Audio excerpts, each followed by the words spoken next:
ఇక్కడ మీ మీడియా మిత్రులు పిలిచారు ఎలక్షన్ ఎలాగుందని నేను క్యాండిడేట్ని ఇక్కడ 235 బూత్ లో మా ఫాదరు, నా బ్రదరు, నా సిస్టరు, 22 మంది ఫ్యామిలీ మెంబర్ రిలేటివ్స్ ఓట్లు వేశారు. 4 ఓట్లు వచ్చాయి అక్కడ మురళీనగర్ లో. అర్థమైందా రాజ్యం ఎలాగుందో? ఇప్పుడైనా అర్థం చేసుకోండి. చంద్రబాబు నాయుడు గారు లాంటి పెద్ద లీడరే 52 రోజులు జైల్లోకి వెళ్ళబోసారు. బయటకు వచ్చి పవన్ కళ్యాణ్ మాటలు ఒప్పుకొని సరెండర్ అవ్వాల్సిన పరిస్థితి. చంద్రబాబు నాయుడు గారు ముఖ్యమంత్రిని చేసింది నేను మీకు తెలుసు 95 లో.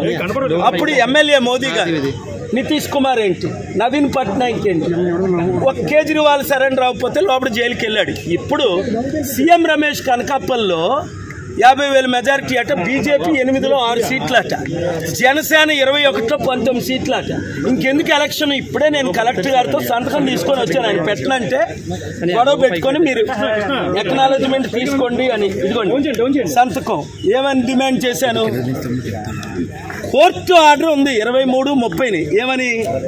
మీరు సీసీటీవీ లింక్ లాస్ట్ టైం ఎందుకు ఇచ్చారు క్యాండిడేట్లకి, ఇప్పుడు ఎందుకు ఇవ్వలేదు? ఇప్పుడు అర్థమైంది ఎందుకు ఇవ్వలేదు. సీసీటీవీ కెమెరాలు వెనకన ఎందుకు పెట్టలేదు, చుట్టూ ఎందుకు పెట్టలేదు? ఎందుకు కారణం?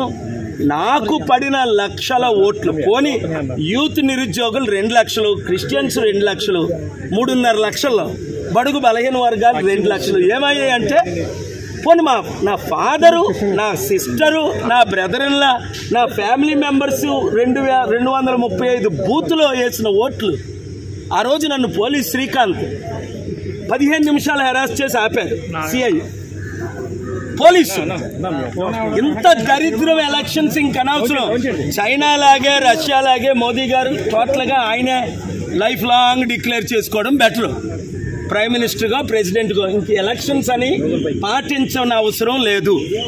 ఆర్ఓ గారు సంతకం పెట్టారు, గాజువాక ఆర్ఓ గారు సంతకం పెట్టారు. నేనేం కోరాను? బూత్లో ఒక్కొక్క దగ్గర ఓటే పడలేదు నాకు. అది కూడా గాజువాక స్టీల్ ప్లాంట్ అమ్మకాన్ని ఆపాను. 2,34,000 మేము లీడ్లో ఉన్నామని ఈవెన్ ఆఫీసర్స్ కూడా చెప్పారు. అక్కడ 1, 2, 3, 8 ప్లేసుల్లో 0. ఆ కాంగ్రెస్ క్యాండిడేట్ ఆశ్చర్యపోతున్నాడు, సార్ మీకేంటి ఎలగోట్లు వస్తున్నాయని.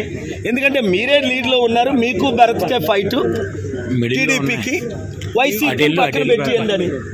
అలాంటిది ఇంక ఎలక్షన్స్ ఎందుకు? అందుకనే బాయ్కట్ చేసాం, బయటకు వచ్చాం, కౌంటింగ్ ఆపమన్నాను, పోలింగ్ రీపోలింగ్ పెట్టమన్నాను. Honourable high court already case pending ఉంది, June 6 హియరింగ్. అక్కడ నేను ఫ్యాక్ట్స్ ప్రజెంట్ చేస్తాను. వెబ్ లింక్ ఎందుకు ఇవ్వలేదు మాకు తెలిసిపోద్దని. మొత్తం ఈవీఎంస్ రిప్లేస్ అయ్యాయి, చైనా రష్యన్ చిప్ ఉందని. ఇక్కడ పెద్ద క్యాండిడేట్ ఎవరైతే లీడ్లో ఉన్నారో ఆయన నెంబర్ 2 చెప్పారు, పేరు చెప్పను. కానీ ఇప్పుడు ఇంకెందుకు ఎలక్షన్స్? అయితే మోదీకి సరెండర్ అయితే, నేను మొన్నే చెప్పాను కదా 300తో మళ్ళీ మోదీ ప్రైమ్ మినిస్టర్ అవుతారు. ఎలాగవుతారో చెప్తానన్నాను. 200 అరౌండ్ ఇండియా వస్తుందని నేను చెప్పినట్టే జరుగుతున్నాయి. ఇక్కడ కూటమికి మాత్రం ఇంత ఘోరంగా ఓట్లు ఏం చేసుకుంటారు, ఈవీఎం రిప్లేస్ చేస్తారని ఊహించలేదు. మునుగోడులాగా మాకు ఇక్కడ ఓట్లు. నేను పుట్టినూరు, పెరుగునూరు, 1000 కోట్లు దానం చేసిన నేను. ఇంత అవినీతి ఎలక్షన్ అని రుజువులతో నేను పెట్టాను కోర్టులో. కొన్ని బూతుల్లో 1 ఓటు రాలా, అది ప్రాబ్లం. 22 మంది మా ఫ్యామిలీ మెంబర్ ఓట్లు వేస్తే అవి కనబట్టలేదు. మురళీనగర్ అది చూసారా రౌండ్ లో. ఎవడైనా నమ్ముతాడు ఇది? మణిపూర్ ఘటన 3.5 లక్షల కోట్లు క్రిస్టియన్ ముస్లిం ఓటేశారు. టీడీపీ బీజేపీతో కలిసినందుకు ఎవరు వేయరు, అది మీకు తెలుసు. మరి ఎవరికి వేశారు? మళ్ళా రీపోలింగ్ పెట్టాలి. పవన్ కళ్యాణ్ ఎందుకు సరెండర్ అయిపోయాడు? ఆయనకు కూడా ఓట్లు పడవనే. అంతవరకు ఎందుకు? చిరంజీవి 2009లో ఒంటరిగా నిలబడ్డాడు, 18% వచ్చింది. రెండోసారి నిలబడ్డాడు కాంగ్రెస్ తో, 0.5% వచ్చింది. నాకు ఇప్పుడు 1% ఇస్తున్నారు. చిరంజీవికి ఇవ్వలేదు, సరెండర్ అవ్వలేదు. కనుక ఇప్పుడు చిరంజీవి సరెండర్ అయిపోయాడు, పవన్ కళ్యాణ్ సరెండర్ అయిపోయాడు. నేను చూడు, ఇది అవినీతి ఎలక్షను, అక్రమ ఎలక్షను. పోలింగ్ వెంటనే ఆపాలి, రీపోలింగ్ చేయాలి, రీకండక్ట్ చేయాలి విశాఖపట్నం. చెప్పాను. మేము కోర్టుకి వెళ్తాం. కోర్టులో న్యాయం జరుగుతుందని ఇప్పటి వరకు జరుగుతుంది. న్యాయం జరుగుతుందని ఆశిస్తున్నాను. Thank you.